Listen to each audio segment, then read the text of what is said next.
I'll tell you how to cheat, but I'm gonna say like this is what I think why people do it. So the reason how I think why people cheat is because one, there's not enough where they at. Two, FOMO, fear of missing out. That's a big one. And three, just simply like their own personal insecurities and their personal devils that they deal with. So first one, just not having enough. Like if you got a girl, she not giving you everything. You hear these stories all the time. Like you got a girl, she's not doing that. She's not doing what she can to take care of you and all that shit. Like she's not loving you right. Like nigga, you gonna cheat, bro. You gonna go out there, you gonna fuck around with something, whatever the fuck you want.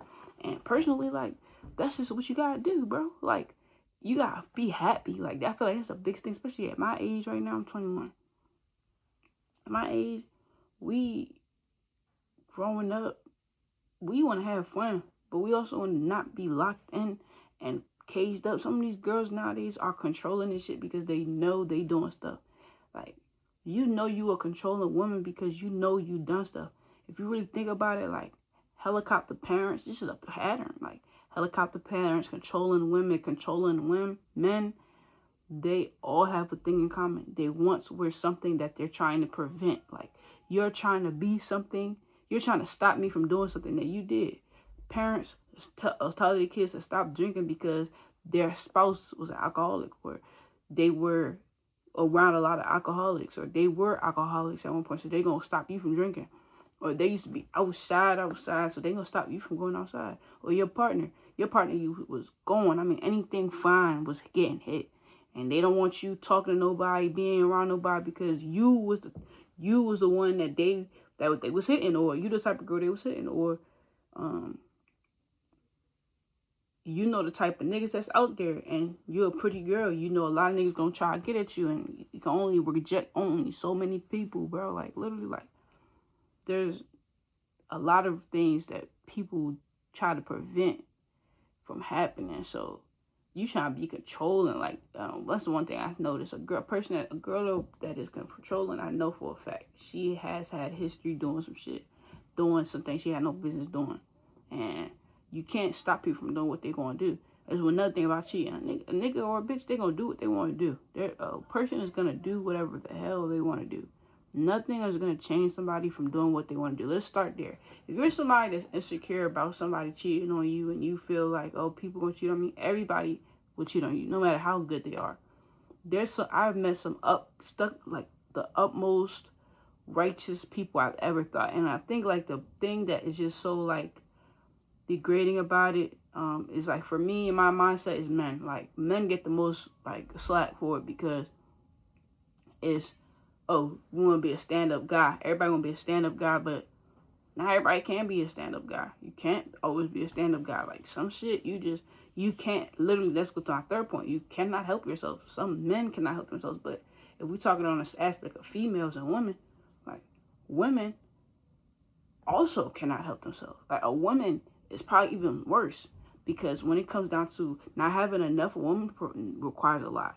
Whether you're a stud, you're a man, whatever, you're a femme, whatever you are in a relationship, if you're dealing with a woman who's in touch with her feminine side, and not overly, or just a feminine, just a girly girl in general, she is, no matter how she presents it, she's never gonna want to pay for her own things. Never want to pay for her own food. She's never gonna want to buy her own clothes and pay for her own nails and pay for her own hair. One, because she has to work to get the money to do that. And if you make a woman do, a lot of times when you make women do things like that, they start to think, just because, like, and what's crazy about it is, other women, because I can't say women because I'm a woman too, but when you, and I'm gonna experience this too, but other women, like, have this thing where, women have this thing where we don't like to step outside of the societal norm. As much as we want to, I mean, people gonna cancel me for this, but I don't care. Like, if you don't like my thoughts, it is what it is. People gonna think how they think, but we want to be so into societal roles, but like we get mad when somebody don't pay. When you get mad when somebody don't pay for all the stuff, all the amenities that come with life. Like if you're a hard working woman, like be that. Like Don't expect somebody to come into your life and take all those responsibilities from you. If you gotta do what you gotta do, that's what you gotta do. It's the society we live in. That's the world we live in. But a lot of women just get stuck in those ways, and once you make a woman make her work, or make him work, or because there's a different types of people. But once you make somebody work for what they got, they take that respect from you. Now all of a sudden, she the man in that relationship. That's what a lot of femmes do that I've been with. Like, I personally like to take responsibility. I like to step up and pay for everything. But just because I'm down bad, or because I ask you for something or whatever, that doesn't mean that you're the man now. Doesn't mean you wear the pants now. At the end of the day, I mean, personally, female to female relationship, there's no really those things, but we know, like, studs and femmes, like, the stud is usually the one that's more dominant and has the green light, and things run by the stud, and the femme, she plays her role. But in a male and female relationship, the man is supposed to wear the pants. But just because he don't got a job right now, or that stud don't got a job right now, that don't mean you wear the pants. Now, if you gave her the role, you have to respect her in that role. That's how I feel. But that's really not what I'm trying to get. That's a conversation from there. That just goes into what I'm saying. I'm not having enough. So when you don't have all those things, or whatever gives them that reason to feel like, oh, this is a good reason for me to cheat. Oh, when they find somebody that can do that for them, they gonna do what they do. And they not gonna give a fuck. And whatever that results in, whether it be emotionally or sexually, or just texting, or just receiving money. Because now cheating is a lot of things. Like, a lot of people have different perspectives and different ideas, and how do I say this? Like, rules. Like, some people have different things that make them say, oh, you cheating. Like, to me, if a girl's texting another girl and she call her pretty, that's not cheating. But if to somebody else, if that girl find the messages in your phone talking about you call another girl pretty, you gonna get the boot. Like, you gonna get kicked out, you gonna get left, or you gonna get beat up. Or just after that, you will have no respect from that girl. Like, that was a job. Or you looking at another female in public and finding her attractive. That could be a last straw for somebody. Like, you can't tell somebody how to deal with how they feel disrespected, or how they feel being, like, you can't be like, oh, but I ain't even do nothing. To her, you did something. So it's just like, okay, well, if I'm dealing with a girl who's very picky, maybe I shouldn't be dealing with that girl. Or maybe change your ways. And personally, that was a struggle I had. Like, I really don't, just because, bro, me, for another good example was being in the comments. In the comments of TikTok videos, like, I ain't gonna lie, like, I had my fair share of women that I really didn't find attractive that I was with. And I had my fair share of being with women that I didn't find attractive, but I just loved their personalities. Or girls that I found attractive but didn't love their personalities. And, like, man, I own people comments like, you pretty, like, damn, like, that goes into my first point, like, not having enough. Like, you got a girl that's just not as cute. Like, then good, like, it's a good transition to my next point, because you find a girl that's just not as pretty, and you see a joint, you at the club, you finally get cute, or you just outside, you coming from work, in between work, you walk into the car, or you stop by the store, you know what I'm saying? That's why some women don't, the controlling part of it, some women don't like people, or men don't like women, or whatever, going out without them and their consent, because they know how things go. So, yeah, like, fear of missing out. You see a bad joint, like, hey, once in a lifetime opportunity, I'll never see you again. That's how you do it, though. Like, you're not supposed to do, what really mess things up, the whole point about cheating is inevitable. You're gonna find somebody else attractive. You're gonna like somebody else. You're gonna do things. Like, it doesn't really reflect your loyalty, but that desire for another human being, or that desire for a new spark, will always come. And it's how you handle it. And, like, I ain't trying to break nobody's heart, but, like, your partner that you've been with for who knows how many years looks at other people and finds them attractive. People had situations in their relationship where people, where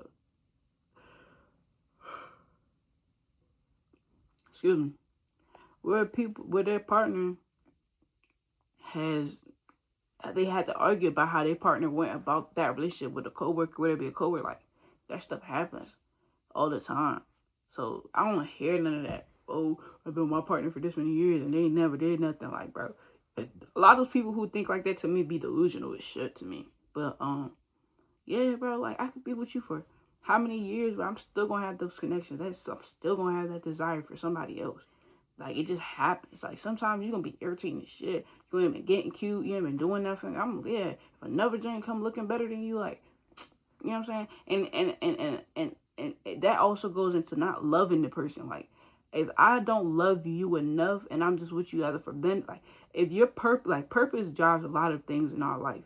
If your purpose is not the right thing with that person, you're going to be more easily inclined to cheat. If your purpose is being with some girl because she's pretty, well, as soon as you find the prettiest girl, the next pretty girl, you're going to move on to her.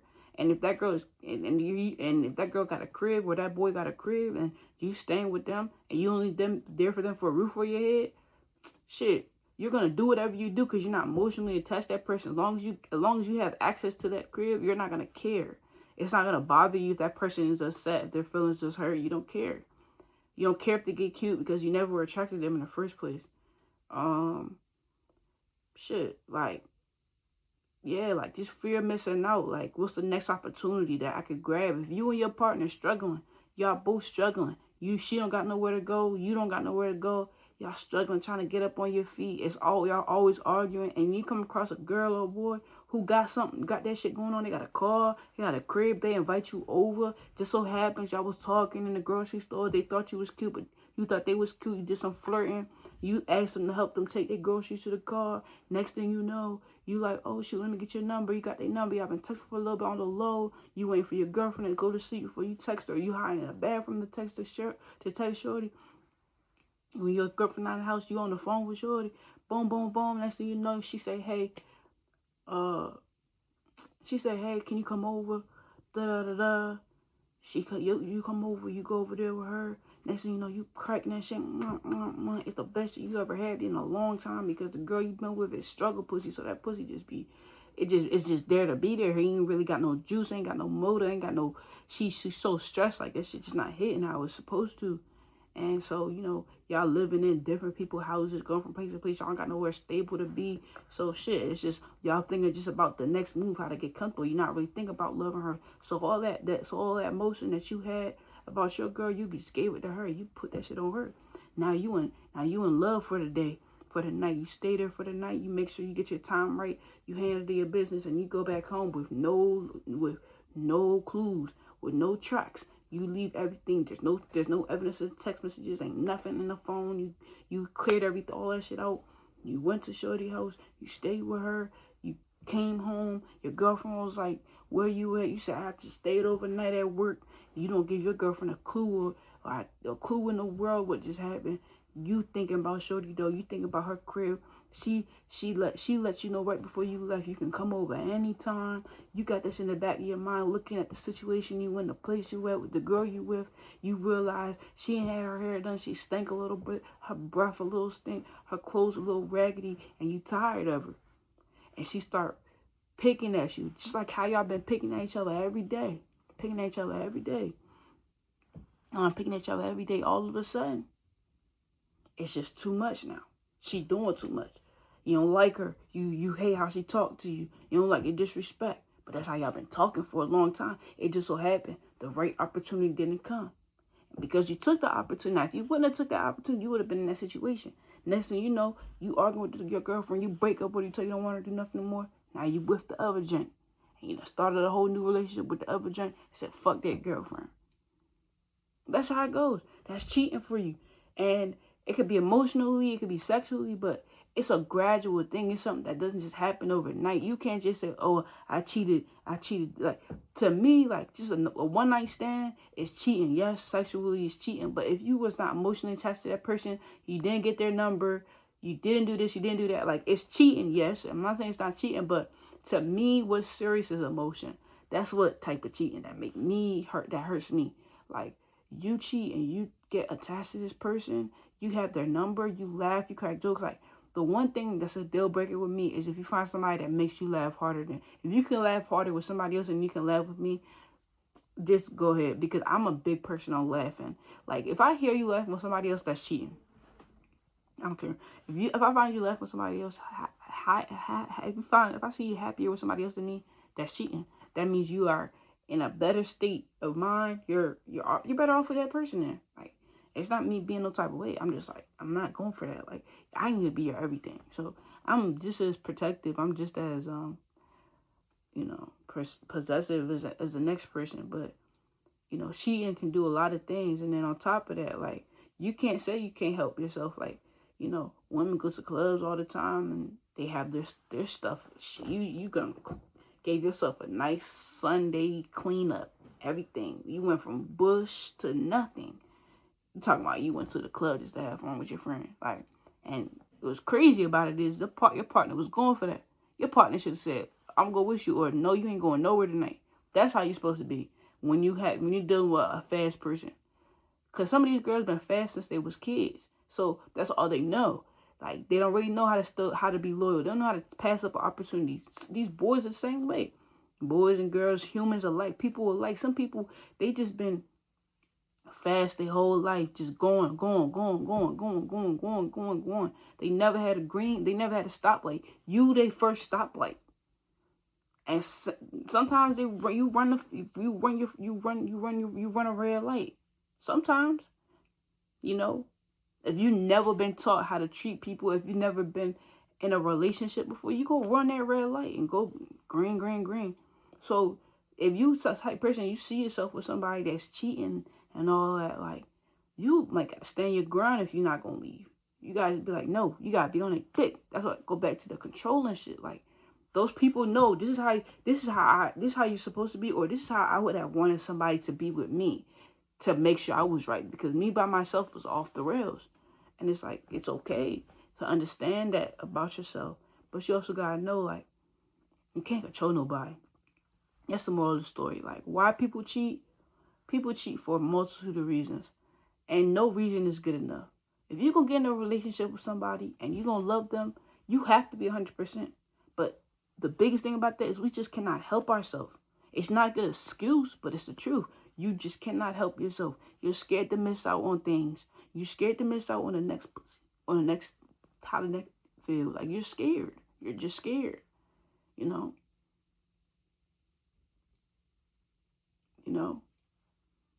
You put yourself in a position where you're not happy, and now you got to stick with that. And a lot of times we not smart. Like, one thing and I'm gonna end the video right here, but if you gonna cheat, be smart. This is my message to all the people that's out there be cheating, and this is my message to people out there that don't be cheating. If you gonna do it, be smart. And if you gonna be with, and if somebody that has a tendency to find themselves with people that cheat, check yourself. 1, 2, like, start paying attention to patterns. But be smart, bro. If you're gonna cheat, be smart. Don't have nothing in your phone. If you came to her as a stand-up person, straight up, like, no bad record, like, she thinks that you're this perfect person, you have to maintain that image. You have to maintain the image. If you are going out your way to show her this personality that's just so perfect, you have to keep it going. You can't cheat and then be like, fuck it, I'm done. You have to be that person. Especially if she loves you. Because one thing about it is, if a person loves you, you're winning. That's just how I feel in life. And if you can keep somebody loving you and they love you the right way, like, just let that shit ride. Like, clear that shit out your phone, bro. Just don't call nobody. Like, if you like, keep all your interactions physical, like in person. Let's go back to the old days. Cut all this phone stuff out. That's how you gonna save yourself. I'm trying to tell you. I'm not trying to tell you how to cheat, but that's who you gonna be, you might as well, 1, be single, or 2, be smart about it. Don't have nothing in the phone. Like, don't have no calls, no texts in the phone, because that's the first thing they're gonna check when you put it down. That's the first thing. No girl is never, if women have their instincts are so high, the first thing they grab is your phone, unless they just don't care. about you, or they've been through too much. They got too much going on. A girl, especially around her 20s, she's going to grab your phone. She's going to grab your phone. She's going to pick that phone up. She's going to read through it. So just put the key. Like, if you meet a shorty in a grocery store, bang her right where she at in her car. And if she got a crib, if you know what I'm saying, never bring nobody to the house. Don't bring nobody to the house. If you're going to do what you do, get a little spot for a day or whatever. You know what I'm saying? Like, hey, like, you got to do what you got to do. And it's keeper. Like, don't do nothing in your area either. Like, don't do nothing in your area. Don't meet no girl in your area, in your city, and be like, oh, I'm going to smash her, my girlfriend not going to know. No, she's going to find your girl, especially if you hit her good. Like, she's going to find your girl going to find her, one of the else. They might meet up somewhere and be like, hey, girl, next thing you know, they talking about something. Next thing they talking about you, and then they start talking about how you look or your features. Next thing you know, you're the topic of conversation. Your girlfriend come home, and she like, so you know, so where was you yesterday? I was at the store. Who you met at the store? Oh boy, I just came straight home. Oh, so you know a girl named Cassandra? Cassandra? I don't know, man. I don't know. Shit, I don't remember. You don't remember what happened yesterday? No. Alright. And now you fucked. You gotta think smart, bro. That's just the moral of the story. I'll talk to y'all another time, another video prior to week. I'll probably start posting videos I'll post video every Monday. Let's say it like that. Every Monday I'm gonna have a video up, no matter what. You know, we're gonna come up, you know. Still trying to get this shit running, but hey, appreciate you watching. Hit that like, hit that subscribe, you know what I'm saying?